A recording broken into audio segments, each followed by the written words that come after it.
Āraiša arheoloģiskā muzeja parka teritorijā ietilpst viduslaiku mūra pilsdrupas, Meitu sala un Ezerpils, kurā aplūkojams koka mājiņas, kādās senie latgaļi dzīvojuši pirms aptuveni 2000 gadiem.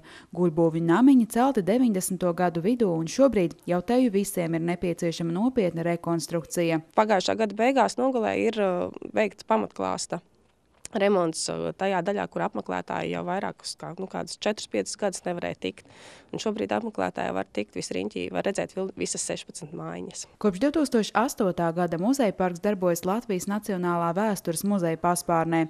Ar pašlaik pieejamo finansējumu muzeja parks spēj tikai izdzīvot, veicot pašus nepieciešamākos uzturēšanas darbus. Mums ir par maz šo resursu, gan cilvēku resursu, gan arī finanšu resursu, jo kā valsts iestāde mēs daudz kur nevaram startēt, nevaram dabūt Eiropas projektu naudu, mums nav līdzfinansējums, lai mēs varētu startēt, un varbūt, kad ar kaut kādām sadarbības formām tas ir iespējams, to ir iespējams izdarīt. Rūpes par muzeja parka attīstību būtu gatava uzņemties Amats novada pašvaldība, piemēram, pārņemot muzeja parka teritoriju.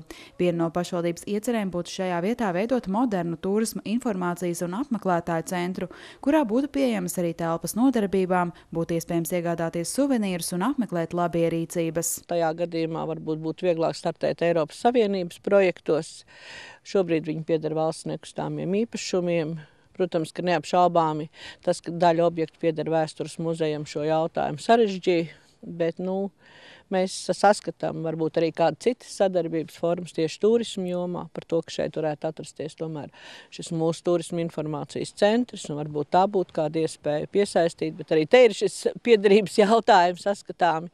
Idejas, kā attīstīt šo teritoriju, netrūkst arī muzeja parka vadītājai. Citvietē Eiropā līdzīga muzeja piedāvā apmeklētājiem piedalīties vēstures rekonstruēšanā. Tur ir ļaudis, kas to rāda, reālos darbus, aktivitātes, pasākumi notiek. Mēs to arī cenšamies ar dažādu projektu palīdzību darīt, atdzīvināt nedēļas nogales vasaras brīvdienās, bet sezonā būtu nepieciešams, ka visu laiku maiņās kāds dzīvo, kāds darbojās, rāda šos amatus.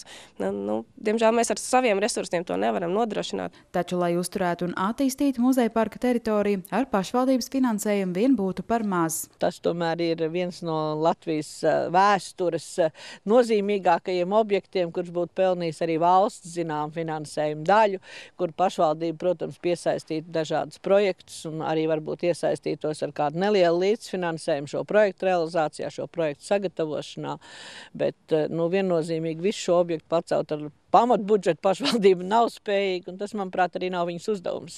Lai meklētu risinājums, kā attīstīt Āraišu arheoloģiskā muzeja parka teritoriju, aprīļa vidū Amats novada pašvaldība rīkos Āraišu fórumu, kurā piedalīsies vēstures un turisma speciālisti, muzeologi, kā arī vietējie iedzīvotāji.